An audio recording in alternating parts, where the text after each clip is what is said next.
કે હું એને સારું કરી શકું, ત્યારે મારે દવા આપવી જ પડતી હતી. જ્યારે 7 મહિનાના બાળકને 500 ટેબ્લેટ 500 પાવરની ટેબ્લેટ આપીને ત્યારે હાવ બાળક કમજોર પડી જાય છે. એને એટલી દવા પીવડાવી તો એને માથું દુખે, પગ દુખે, તાવ આવે, એક જ ઠકાણે બેસી રહે. બધા છોકરા કોઈ આપણે એમ લાગે ને કે આ છોકરું, મારો છોકરો 10 વર્ષનો થયો ને તો એ ક્યારેય બહાર રમવા ના જઈ શકતો, મારી છોકરી ના જઈ શકતી. એને લઈને હું ક્યારે દેશમાં પણ ના ગઈ. હું દેશમાં જાઉં તો મને એમ કે તું તારા છોકરાનો ધ્યાન નથી રાખતી ને એટલે આટલી બધી પ્રોબ્લેમ આવે છે. કે બધાના છોકરા હેલ્ધી છે, તારા ના હોય, પણ માને સારું કરવું જોઈએ. એવું ના કે ના કરો, પણ એની પાસે કોઈ ઈલાજ જ ના હોય. એમ બધા કે ને કે ડોક્ટર પાસે સારું થાય, એવું નથી. ડોક્ટર પાસે મેં કોઈ ડોક્ટર બાકી જ નહોતો, મને કોઈ રિપોર્ટ એવા નતા કે ના કરે. 10,000 પેરોટીને કે ડોક્ટરે મને ઓપરેશન કીધું કે 10 લાખનું ઓપરેશન થાય, એક રિપોર્ટ 8,000 એવો રિપોર્ટ કરાવવાના, બીજા રિપોર્ટ બધા સાઈડના ને વિદેશમાં રહેવાના 6 મહિના, એ બધો ખર્ચો નખો પડે. કોઈ ગેરંટી નહીં તમારા બાળકને સારું થાય. એક બાળક ફેલ થાય ને એક બાળકને સારું થાય, કદાચ તમારા નસીબમાં હોય તો એ ગેરંટી નહોતી લીધી. પણ એ તો કેમ કે મારા માટે તો બંને બાળકો સરખા હતા, તો દીકરીને મારું, દીકરાને મારું. પછી ભગવાન એક જ પ્રાર્થના કરતી કે જો મારા નસીબમાં હશે ને ભગવાન મને કંઈક બતાવશે કે હું મારા બંને બાળકોને બચાવી શકું એમ. ને આજે મારા બંને બાળકો હેપી અને હેલ્ધી છે.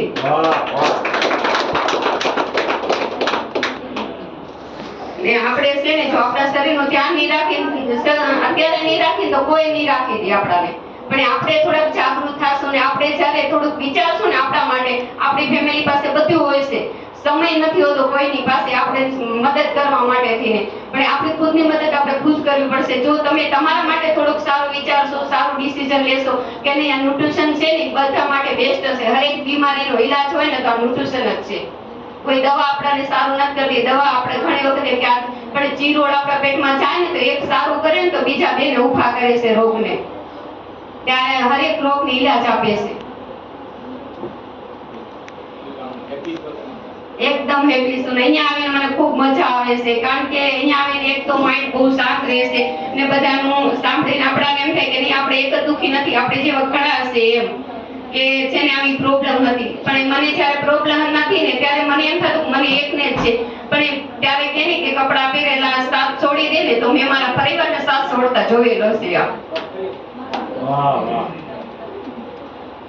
કોઈને એક ભાઈ હોય ને તો એમ થાય કે એકલો છે ને એને કોઈ મદદ કરનારો નથી. મારા ઘરવાળાની 7 ભાઈઓ છે, પણ મને કોઈ બોલાવતું નહીં. ત્યારે એને એમ થતું કે અમે તો નકરા દરરોજ છોકરા બીમાર જ હોય, નકર દવાખાને જવાનું, દવા લેવાની એમ.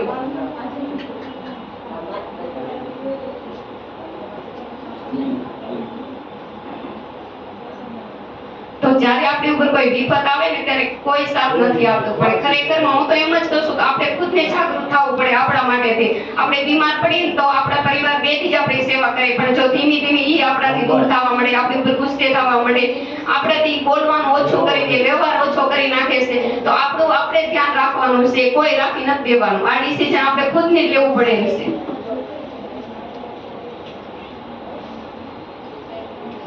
આજે મને ખુદને માથું ક્યારેય નથી દુખતું, પગના દુખાવા સારા થઈ ગયા, સ્કિન સારી થઈ. પહેલા તો મારી હાવ નાની હતી તો હું ડર થઈ ગઈ. અત્યારે મને કોકને એમ લાગતો હશે જોઈને કે આ બેની ઉંમર વધારે હશે, પણ 36મું પૂરું થઈને 37મું હજી મને આ ચોથા મહિનાની 12 તારીખે બેઠું. પણ મેં મારા મા બાપ નથી, મેં મારા મા બાપને ક્યારેય નથી જોયા.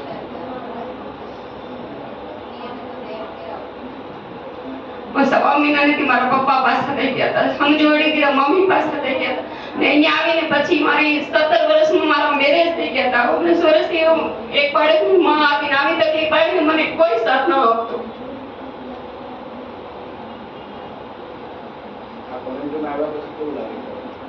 બહુ જ સારું લાગે, એમ થાય કે નવું જીવન મળ્યું એમ. મને જીવવાની કોઈ ઉમ્મીદ જ નહોતી એમ.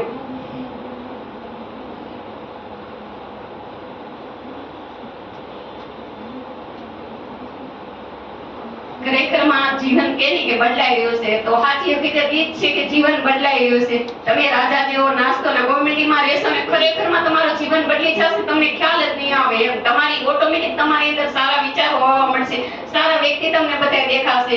આમ તો તમે કોઈને કહી નહીં શકો, પણ તમને બધા એમ જ લાગશે કે આ બધા મારાથી દૂર જ થતા જાય. ખરેખરમાં દૂર થતા છે આપણે કઈ તકલીફ હોય ને ત્યારે.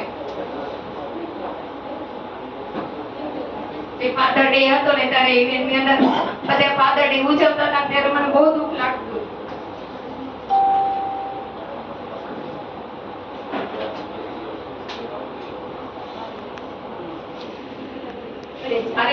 કહ્યું કે ફાધર એવું હતા ત્યારે ઘનશ્યામ બધા મેં મારા પિતા તરીકે મેં ઘનશ્યામ ત્યારે જોયા હતા.